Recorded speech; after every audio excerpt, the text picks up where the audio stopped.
हमारे इमाम अहमद रज़ा फाजिल बरेलवी इमाम आले सुन्नत ने लिखा है कि अगर दोनों जहान भी जल जाएं और जो कुछ मर्जी हो जाए, हुजूर की इज्जत का मसला इससे बड़ा है। और रही बात कि हुजूर की इज्जत के मसले में या कुरान के तहफ़्फ़ुज़ के मुकाबले में तुम किसी भी चीज़ को लाकर खड़े हो, सबसे पहले तहफ़्फ़ुज़ कुरान है, तहफ़्फ़ुज़ नामूस रिसालत है, उसके बाद जो चीज़ आएगी उसका तहफ़्फ़ुज़ है। मन कतल मुआहिदन मिन गैर कुनातिन है, मिन गैर कुनातिन, जो बिला वजह कोई बात करे, और बिला वजह तो नहीं हुई ना भाई, हम तो यही बताते हैं भी बिला वजह नहीं हुई। बिला वजह अगर हुई होती है और इल्ज़ाम धरते हैं हम पर, मैंने कहा अच्छा इल्ज़ाम है हम पर, तो हमने कब कहा है कि हम नामूस रिसालत के लिए बाहर निकलने वाले नहीं हैं? हमने कब कहा है कि हम तहफ़्फ़ुज़ कुरान के लिए बाहर रोडों पर आने वाले नहीं हैं? अगर रही बात, तुम कहते हो कि उनके चर्चों की चंद दीवारों को आग लगी है और तहरीक लब्बैक वालों ने लगाई है, तो तहरीक लब्बैक कराची से लेकर पेशावर तक, खैबर तक और गवादर से लेकर हर जगह मौजूद है, फिर यहाँ के बाकी चर्च क्यों सलामत हैं अगर तहरीक लब्बैक वालों ने लगाई है? और रही बात ये हमारा, वो उस वक्त भी जब आखिरी धरने में बाबा जी के साथ हम गए थे, तो उस वक्त भी इन्होंने इल्ज़ाम लगाया कि ये एम्बेसी को जलाना चाहते हैं, ये जनाब उसको फ्रांस की एम्बेसी को आग लगाना चाहते हैं। बाबा जी ने उसमें भी बरबला कहा था कि हमारा ये मकसद नहीं है कि हम उनकी एम्बेसियों को जलाना चाहें, हमारा ये मकसद है कि जो इस पाकिस्तान के तख्त पे ऊपर बैठा हुआ है वो खड़ा होकर कहे कि मन सब्बा नबीजन।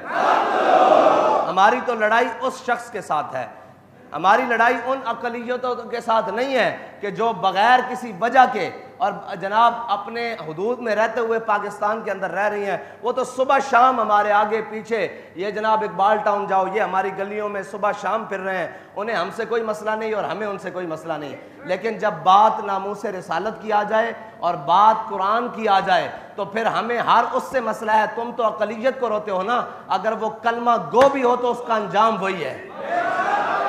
हमने कोई अपने यहाँ म्यार वो नहीं रखा हुआ कि जनाब ये बड़ा कलमा गो है, ये बड़ी नमाजें पढ़ता है और इसने बड़े हज किए हैं। भाई उसका सारे हक सलब हो जाते हैं जब वो किसी मुक़द्दसात इस्लाम के बारे में अपनी ज़ुबान खोलता है या अपने किसी अमल से इस्लाम की तौहीन करता है। हमारा मौक़िफ़ आज भी वही है, मन कतल मुआहिदन मिन गैर कुनातिन, हैं जी, जिसने बगैर वजह के कुछ किया अल्लाह ताला उस पर जन्नत हर्रमल्लाहु अलैहिल जन्ना, हैं जी, अल्लाह ताला उस पर जन्नत हराम कर देगा। हमारा मौक़िफ़ आज भी यही है कि तहफ़्फ़ुज़ कुरान पहले है, तहफ़्फ़ुज़ नामूस रिसालत पहले है, तहफ़्फ़ुज़ ख़त्म नबूवत पहले है, फिर तहफ़्फ़ुज़ पाकिस्तान है, फिर तहफ़्फ़ुज़ अक़लियत है। ये हमारा बुनियादी उसूली मौक़िफ़ है। अगर कोई नहीं समझता तो आज कान खोल के सुन ले कि सबसे पहले तहफ़्फ़ुज़ नामूस रिसालत है। हमारा इमाम तो कहता है करूँ तेरे नाम पे जान फिदा, न बस एक जान दो जहां फिदा। तुम नामूस रिसालत के मुकाबले में किसी के तहफ़्फ़ुज़ की बात करते हो तो हमारा इमाम कहता है करूँ तेरे नाम पे जान फिदा, न बस एक जान दो जहां फिदा।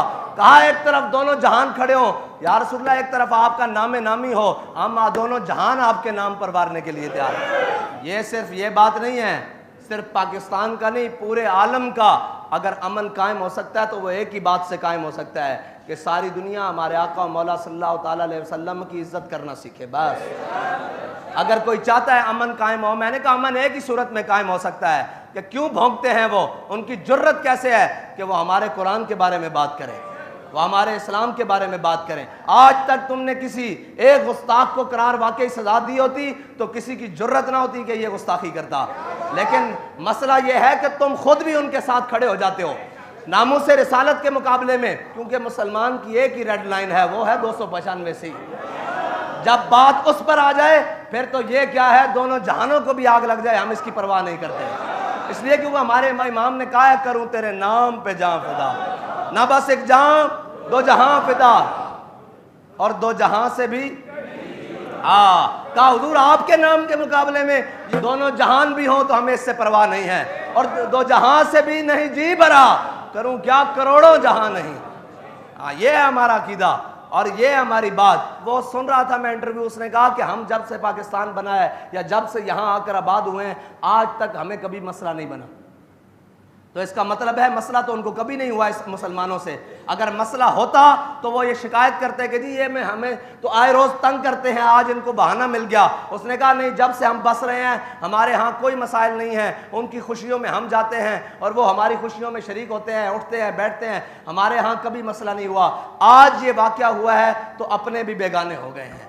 ये मुसलमान का बुनियादी दीन का फर्ज है कि जब उसके नबी की इज्जत की बारी आ जाए तो तुम ये बात करते हो कि जनाब अकलियतें, यहाँ तो छोटे भाई ने बड़े भाई से कहा ये देखो मेरी माँ जाया, हाँ जी, हुजूर ने फरमाया जाकर फलां यहूदी को कत्ल करके आओ। फलां तुम कहते हो साथ वाले रहने वाले अकलियत, यहाँ हुजूर का फरमान आ जाए, हुजूर ने फरमाया जाओ फलां यहूदी को जनाब कत्ल करके आओ। साहबी गए, यहूदी को कत्ल करके आ गए तो उनका जो नाम क्या है ना भाई, वो उनको मुलामत करने लगा। बड़ा भाई छोटे भाई को मलामत करने लगा। हजरत मुहय्यसा पहले इस्लाम ले आए और खुवैयसा बाद में लेकर आए। बड़े भाई ने छोटे भाई को मुलामत की ना, मुलामत की कि ये देख तू, तेरे अभी रगों में यहूदी के कर्ज का खून दौड़ता है, उसी यहूदी को, और तू उसको मार आया है। जब नामूस से रिसालत की बात आएगी हम तो अपने बड़े भाई को नहीं देखते यार, हम तो अपने सगे रिश्तों को नहीं देखते। और हजरत मुहय्यसा ने खुवैयसा का हाथ पकड़ा और बाहर चौक में ले आए। फरमाया ये मेरी माँ जाया, भाई भी नहीं कहा, माँ जाया तो था ना, हाँ जी, उसी माँ के बतन से दोनों पैदा हुए, एक ही माँ के। फरमाया ये मेरा माँ जाया मुझे मलामत करता है कि मैंने यहूदी का सर क्यों उतारा। अर्ज करने लगे मेरे आका मौला सल्लल्लाहु अलैहि वसल्लम अगर हुक्म देना कि मैं अपने सके भाई का सर उतारना है तो मैं एक सेकंड भी देर ना लगाऊं, इसका भी सर उतार के ना। बस सबसे पहले मेरे आका मौला सल्लल्लाहु ताला अलैहि वसल्लम की नामूस का तहफ़्फ़ुज़ है, ख़त्म नबुव्वत का तहफ़्फ़ुज़ है, इस्लाम का तहफ़्फ़ुज़ है। इस्लाम सारे हकूक़ देता है लेकिन सलब भी करता है जब इस्लाम के ऊपर भौंकना शुरू करोगे।